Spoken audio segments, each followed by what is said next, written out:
Indeed, if they have done about 75% of the work, that is significant amount of work done already. That is why we are saying that if it's left with 25% of work to be done, all we are expecting is that, of course, if they've run out of money, we are not expecting them to be working at the same pace as if nothing is wrong. But the fact that they were almost non-existent on the site, and today we can see some of the things the public were complaining about have been done. One of them is their inability to water the road to reduce the dust. Today we can see a lot of watering going on. We can see a lot more scarifying and reshaping and rolling going on, which means that at least the surface temporarily will be better than it is. That is what we are asking them to continue to do until a significant amount of payment is made to them. We are not saying that without money they can continue to work at the same pace, but as long as we are still yet to get to a point where we've gone beyond the 90 days period, I think they should continue to do their best to make sure that the public is comfortable with, at least the public is aware this is a construction site, so nobody is expected to drive at 60-70 kilometers through this place, but it should be reasonably motorable. So we take note of those things. The president is committed to continuing and completing every ongoing project as long as the fiscal space and the financing of this project can be made available by the finance minister. We all listen to the outcome of the economic forum yesterday. We are not in a good place financially.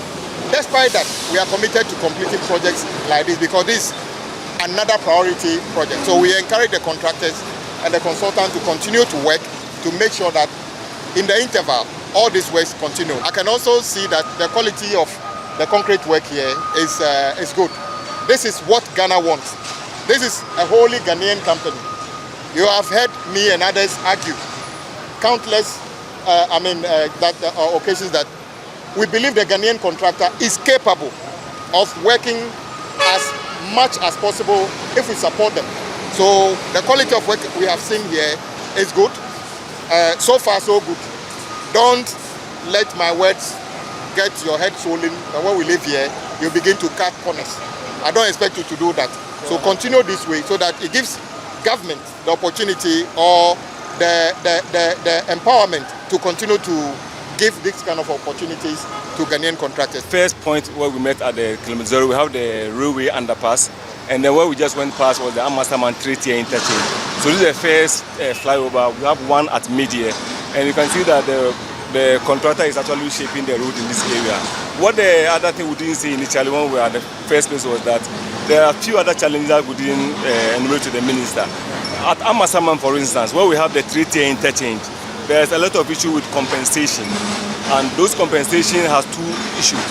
The consultant actually valued the assessed properties, which is being disputed by a section of the affected claimants, which is being contested with the land valuation, so that they were going to do the certification. And then we have the issue with the court cases. There are over 80 court cases that are still being addressed by the contractor as well as the consultant and the Ghana Highway Authority. Some of them have been cleared, but others are still outside, especially from the Amasaman area towards Nsawam, Hebron, Media, Samsam Junction, and the Ansawam Prop around the Blue Sky area.